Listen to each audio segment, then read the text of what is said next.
Now, solidifying his last round of cabinet posts, President Moon Jae-in has appointed a trade expert for the newly created position of Trade Minister. It looks as though the new minister's first task will be the upcoming South Korea-U.S. trade talks.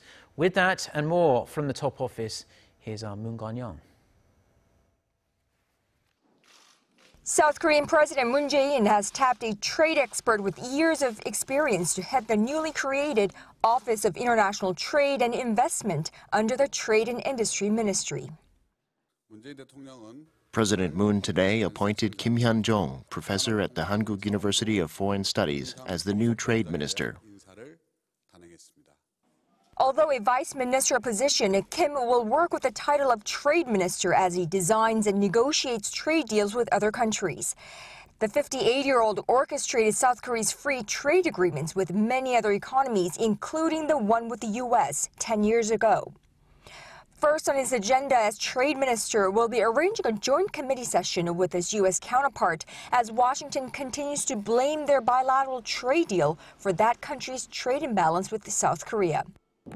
Meanwhile, immediately after making the appointment, President Moon Jae-in, along with First Lady Kim Jong-suk, took off for summer vacation. Destination? Pyeongchang. Yes, the host city of the 2018 Winter Olympic Games. Taking a tour of the Olympic Stadium where the opening and closing ceremonies of the 2018 Games will take place, the president expressed his appreciation to all those working hard to make it a successful event. The South Korean leader's summer break comes in less than 2 days after North Korea fired its most advanced missile to date, prompting the commander-in-chief to weigh on military options and make orders to boost the nation's firepower. But his office says Mr. Moon took off as scheduled, both with confidence that all things are under control and to send a message to the entire nation.